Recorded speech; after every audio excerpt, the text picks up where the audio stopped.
last session of the day now is going to be myself. I'm the head of sales for Info Security Group, talking about sponsorship items.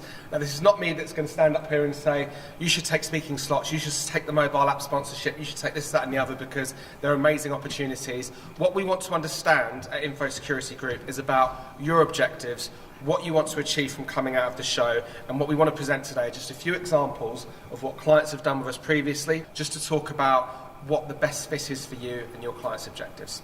So, talking about sponsorship and maximising presence at the show to help you stand out from your competitors and neighbours, we've sort of limited the three key areas down to thought leadership, brand awareness and lead generation. So, first of all, the thought leadership aspects, the key objectives of the speaking slots that you have, whether you've won it from a call for papers for Strat Talks or Tech Talks, or whether it's a paid-for opportunity, is being seen as an industry leader, getting all of the leads of the attendees of your session, having qualified leads, and having promotion of the session pre- and post-show via the website, email, and social media.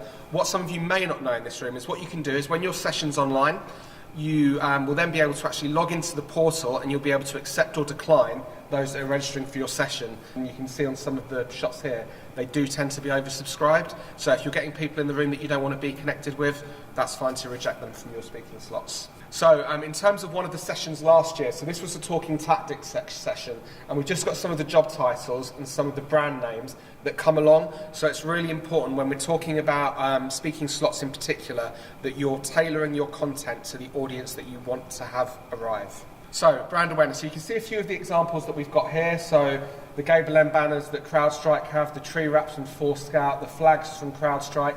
There's lots and lots of bespoke opportunities that we can create for you, whether internally or externally as well. And there are new things that we're creating all the time. Again, it's completely dependent on your objectives and what you want to achieve. If there's something that you thought of or there's an objective that you have, just let us know and we'll see what we can do for you, because there's always going to be something that we can do to be able to get your product, your solution or your messaging over. Greg was talking about digital earlier and he actually had these examples up, but I just want to go into them in a little bit more detail. So Symantec, as we were talking about before, we're talking about the Q&As that they have on their stand. It looks a little bit small here, but it's got that call to action about being on their stand as well. And we sent this out the week before the event to all of the registered attendees. And you can just see there the open rates, the unique opens, the clicks, the unique clicks that they were able to get as well, that then went through to their website. The same with the billboard for Qualis. So this was the week of the event. The amount of impressions on the website during that week was absolutely amazing. That's just on the homepage alone, those 47,000 impressions, and the amount of clicks that it delivered. And again, that's just that call for action when people are coming onto the site during the week of the event, looking for, the floor plan, looking for clients to go and visit as well. And again, you can just see that call for action there. But there are things that you can do before and after the event as well. So the Sonic Wall example that we've got there, that's what we call remarketing. So Greg talked about that very briefly earlier, but essentially what it means is that for certain characteristics, certain personality traits of people that come onto the website, that ad then follows them around onto other sites as well. So we have our remarketing hosted on sites like the Wall Street Journal, the Times and so on as well, and those ads follow them there. And so you can see the click rate on that is a lot higher than it is for a normal run of site adverts.